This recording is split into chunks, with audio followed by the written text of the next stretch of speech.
Hello everyone. तो आज हम इस वीडियो के द्वारा सीबीएसई बोर्ड का हिंदी जो कि क्लास 10th का है, इसके कृतिका भाग 2 के चैप्टर नंबर 1 माता का आंचल पढ़ रहे थे, जिसके चैप्टर को हमने इससे पहले वाले वीडियो में पढ़ा। अगर आपने वो वीडियो नहीं देखा है तो पहले आप उस वीडियो को देख लें ताकि आपको पूरा चैप्टर अच्छे से समझ में आ जाए। आज इसके अभ्यास कार्य को करेंगे। इसके अभ्यास कार्य को हमने 2 भाग में डिवाइड किया है, पार्ट 1 और पार्ट 2। पार्ट 1 में हमने कुछ क्वेश्चन को लिए हैं और पार्ट 2 में बचे हुए क्वेश्चन को। तो आइए इसे हम स्टार्ट करते हैं। फर्स्ट क्वेश्चन है, प्रस्तुत पाठ के आधार पर यह कहा जा सकता है कि बच्चे का अपने पिता से अधिक जुड़ाव था। फिर भी विपदा के समय वह पिता के पास न जाकर माँ की शरण लेता है। आपकी समझ में इसकी क्या वजह हो सकती है, अथवा दूसरे हिसाब से कैसे ये क्वेश्चन पूछा जा सकता है। माँ के प्रति अधिक लगाव न होते हुए भी विपत्ति के समय भोलानाथ माँ के आंचल में ही प्रेम और शांति पाता है। इसका आप क्या कारण मानते हैं? तो बच्चे के पिता उसके प्रत्येक खेल में शामिल होने का प्रयास करते थे। हर एक खेल में वो उनके साथ में खेलते थे, उसे किसी न किसी प्रकार अधिकांश समय अपने साथ रखते थे।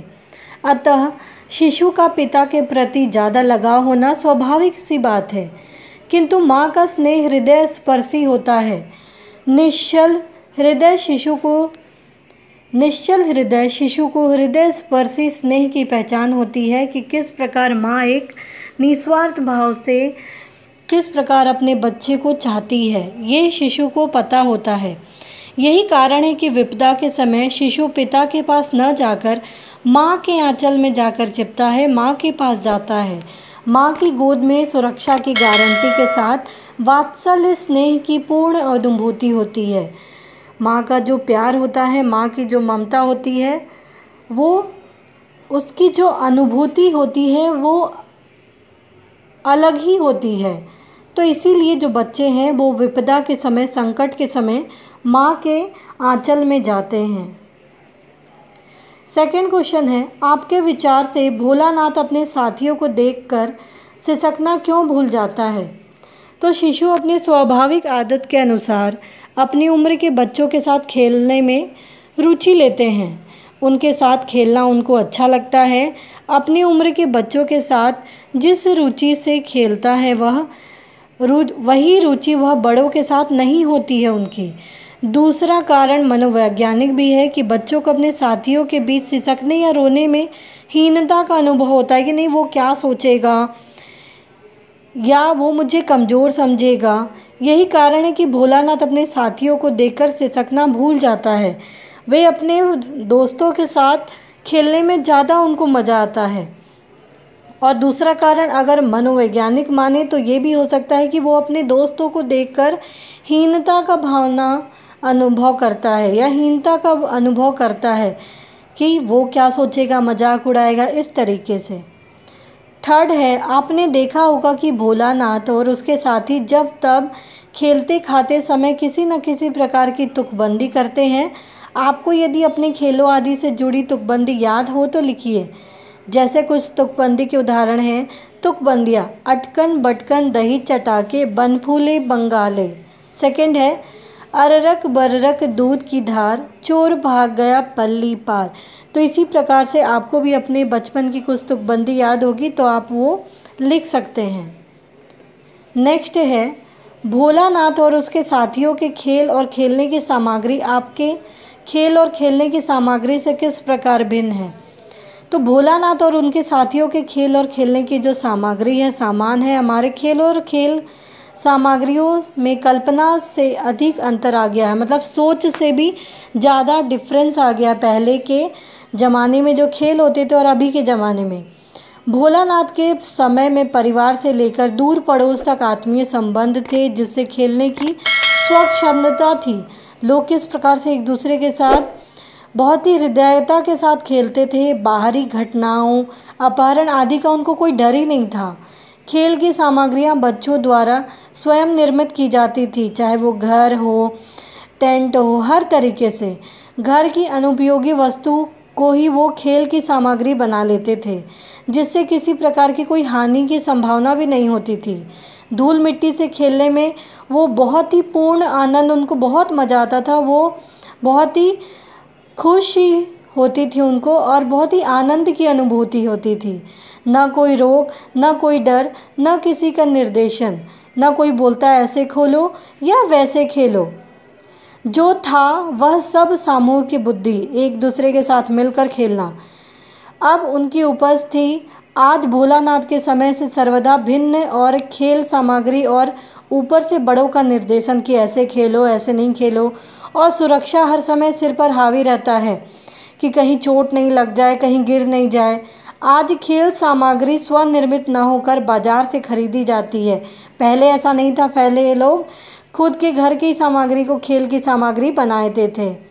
खेलने की समय सीमा भी तय कर दी जाती है, कितने समय ही खेलना है। अतः स्वच्छंदता या स्वच्छंदता आज़ादी रही ही नहीं। धूल मिट्टी से बच्चों का परिचय ही नहीं होता कि कैसे धूल मिट्टी में खेलकर बच्चे बड़े होते थे पहले, आजकल वो रहा ही नहीं। फिफ्थ है, पाठ में आए ऐसे प्रसंगों का वर्णन कीजिए जो आपके दिल को छू गए हों। तो पाठ में आए हर प्रसंग प्रायः हृदय स्पर्शी है, हृदय को छूने वाले हैं। सभी प्रसंग बचपन की यादें दिलाते हैं, जैसे माँ का अचानक भोलानाथ को पकड़कर तेल लगाना, उसका छटपटाना, फिर भी उसे कन्हैया का बनाकर छोड़ना तथा बाबूजी के साथ आकर रोना, सिसकना भूलकर अपने साथियों के खेल में शामिल हो जाना। कैसे वो भोलानाथ तेल लगाने के लिए सर पे राजी नहीं होते थे तो उसकी माँ कैसे उसको पकड़कर तेल लगाती थी, उसका छटपटाना, फिर कैसे उसको कन्हैया की तरह तैयार करना, ये हर चीज़ें दिल को छूने वाली हैं। भोलानाथ और उसके साथियों का खेती का अभिनय करना, खेत की पैदावार को तौलना, इसी बीच बाबूजी का आना और सारी राशि को छोड़कर बच्चों का हंसते हुए भाग जाना, बटोहियों को देखते रह जाने का प्रसंग दिल को छू जाता है। भोलानाथ और उसके साथियों का टीले पर चूहे का बिल देख पानी उलीचना, बिल से चूहे की जगह सांप निकलना, फिर तो बच्चों का डरना, इधर उधर कांटों में भागना, भोलानाथ का माँ के आंचल में छिपना, सिसकना, माँ की चिंता, हल्दी लगाना, बाबूजी के लेने पर भी माँ की गोद न छोड़ना, मम स्पर्शी दृश्य उपस्थित करता है। तो किस प्रकार से माँ चोट लगने पर बच्चों को हल्दी का लेप लगाती है, कैसे वो माँ चिंता करती है, ये सारा जो दृश्य है वो मन को छू जाने वाला है। किस प्रकार से वो अलग अलग प्रकार का अभिनय करते हैं, खेती की पैदावार करते हैं, उसको तौलते हैं, बेचते हैं, ये सब उनके खेलने का एक पार्ट है और ये सारी चीज़ें दिल को छू जाने वाली हैं। नेक्स्ट है, इस उपन्यास अंश में 30 के दशक की ग्रामीण संस्कृति का चित्रण है। आज की ग्रामीण संस्कृति में आपको किस तरह के परिवर्तन दिखाई देते हैं वो हमें बताना है। तो आज की ग्रामीण संस्कृति को देखकर और इस उपन्यास के अंश को पढ़कर ऐसा लगता है कि कैसी अच्छी रही होगी वह समूह संस्कृति जो आत्मीय स्नेह और समूह में रहने का बोध कराती थी। आज ऐसे दृश्य दिखाई नहीं देते हैं। पुरुषों की सामूहिक कार्य प्रणाली भी समाप्त हो गई है। अतः ग्रामीण संस्कृति में आए परिवर्तन के कारण वे दृश्य दिखाई नहीं देते हैं जो 30 के दशक में रहे थे या रहे होंगे। तो पहले जो संस्कृति हमें दिखाई देती थी, कैसे लोग समूह में खेलते थे, पुरुष कैसे एक सामूहिक कार्य करते थे मिलकर, ये सारी चीज़ें आज नहीं दिखाई देती हैं। आजकल क्या परिवर्तन हो गया है, तो आजकल घर सिमट गए हैं, घरों के आगे चबूतरों का कोई प्रचलन ही नहीं रह गया है। आजकल परिवार में एकल संस्कृति ने जन्म ले लिया। कम लोग रहते हैं एक परिवार में, तो समूह में बच्चे खेल ही नहीं पाते और ना दिखाई देते हैं। आज बच्चों के खेलने की सामग्री और खेल ही बदल गए हैं। खेल खर्चीले हो गए हैं। जो परिवार खर्च नहीं कर पाते वे बच्चों को हीन भावना से बचाने के लिए समूह में जाने से रोकते कि उनको देखकर इनको भी मन करेगा। आज की नई संस्कृति बच्चों को धूल मिट्टी से बचाना चाहती है कि धूल में मिट्टी में मत खेलो। घरों के बाहर पर्याप्त मैदान भी नहीं रहे हैं, लोग स्वयं डिब्बों जैसे घरों में रहने लगे हैं। तो ऐसा परिवर्तन आजकल हो गया है और हमें देखने को भी मिलता है। तो उम्मीद है आपको ये सारे क्वेश्चन आंसर समझ में आए होंगे। तो प्लीज़ आप इस वीडियो को लाइक करना, शेयर करना, सब्सक्राइब करना, कमेंट करना ना भूलें। Thank you.